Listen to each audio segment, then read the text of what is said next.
مچھلی کے پیٹ میں یونس علیہ السلام ہے، مچھلی کے پیٹ کا اندھیرا ہے، سمندر کا اندھیرا ہے، رات کا اندھیرا ہے، تین اندھیروں میں یونس علیہ السلام ہے۔ دنیا کے کسی نیٹ ورک کی کوریج نہیں ہے، دنیا کو کوئی نیٹ ورک وہاں نہیں پہنچ سکتا ہے۔ فنادى في الظلمات، میرے اللہ کی قدرت کو دیکھو میرے بھائیو، میرے اللہ کا پاور کو دیکھو۔ جب یونس علیہ السلام نے مچھلی کے پیٹ میں اللہ کو پکارا، تین اندھیروں میں اللہ کو پکارا، اور کیا پکارا؟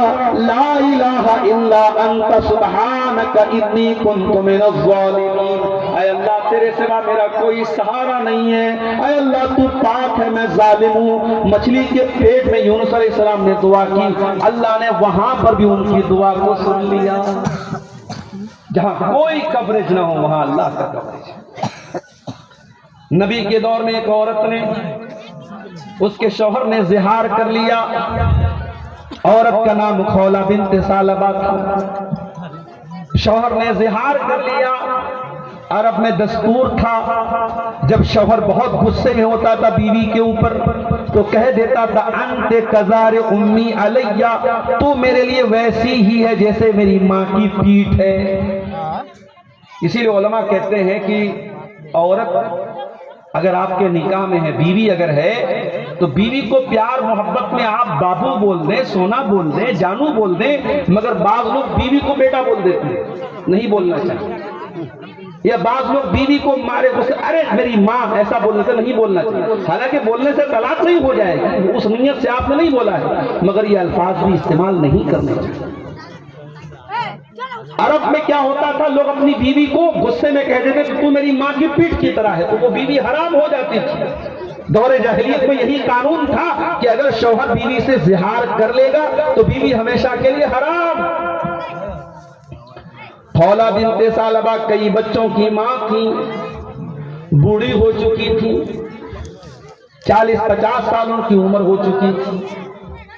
ان کے شوہر نے ان سے زہار کر لیا، شوہر سے نندا ہوئے، صحابہ سے جا کر کے فتویٰ مانگا، صحابہ نے کہا ہمیں جہاں تک معلوم ہے آپ نے زہار کر لیا، بیوی آپ کے اوپر حرام ہو گئی۔ بڑے غور سے سننا پلسا والو، وہ عورت چل کر کے اللہ کے نبی کے پاس آئی اور آ کر کے کہتی ہے اللہ کے نبی اکل شبابی، میرے شوہر نے میری جوانی کو، میرا شوہر کھا گیا، میں نکاح کر کے آئی تھی، جوان تھی، آج ادھیڑ ہو چکی ہوں، 50 سال میری عمر ہو چکی ہے۔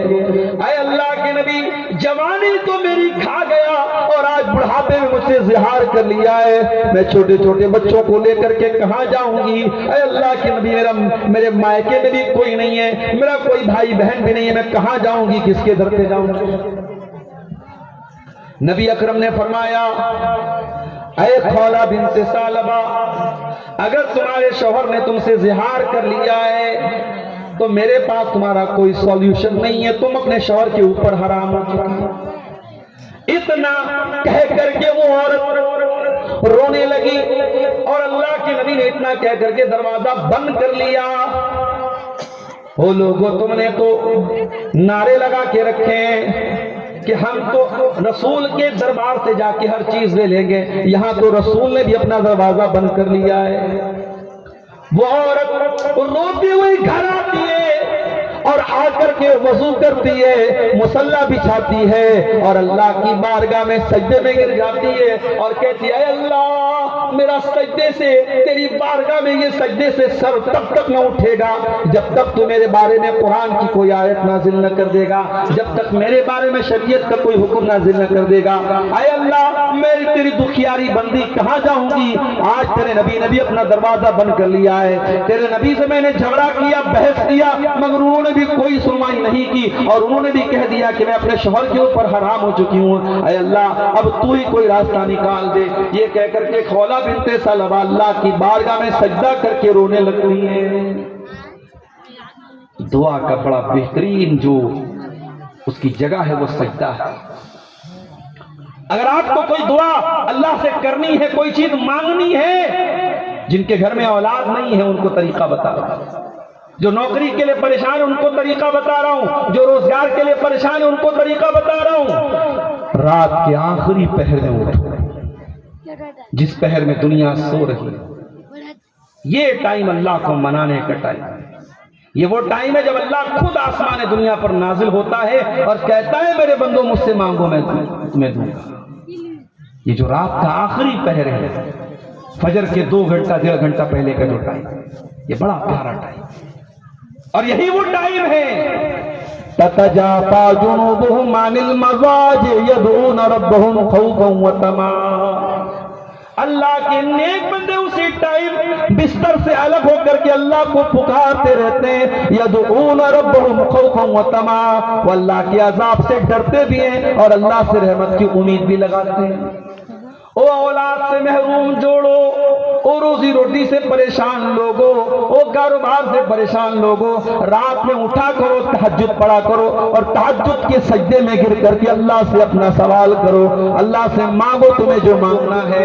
خولا بنت ثعلبہ اللہ سے دعا کرتی ہیں اور اللہ قرآن کی آیت نازل کر دیتا ہے، قد سمع اللہ قول التی تجادلک فی زوجہا وتشتکی الی اللہ۔ اے میرے نبی، اللہ تعالیٰ نے اس عورت کی فریاد کو سن لیا جو آپ سے آ کر کے جھگڑا کر رہی تھی، تشتکی الی اللہ، آپ سے جھگڑا کر رہی تھی اور اللہ سے شکوہ کر رہی تھی، واللہ یسمع تحاورکما، اور اے نبی جب آپ اس عورت سے بات چیت کر رہے تھے اللہ تعالیٰ آپ کی اور اس عورت کی بات چیت کو سن رہا تھا۔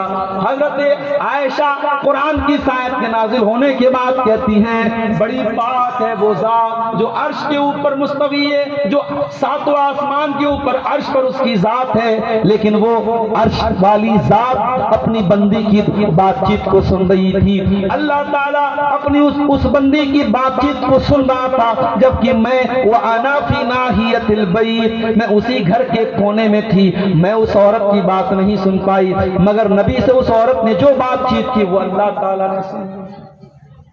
یہ ایمان ہونا چاہیے، اللہ کا وہ ڈر ہونا چاہیے ہمارے اندر۔ دنیا میں کوئی دیکھے یا نہ دیکھے اللہ دیکھ رہا ہے، اور اللہ جو دیکھ رہا ہے میرے پیارے ساتھیوں تو اللہ حساب بھی لے گا۔ وَمَن يَعْمَلْ مِثْقَالَ ذَرَّةٍ خَيْرًا يَرَهُ، ذرہ برابر تم کوئی نیکی کرو گے وہ بھی سامنے دیکھ لو گے۔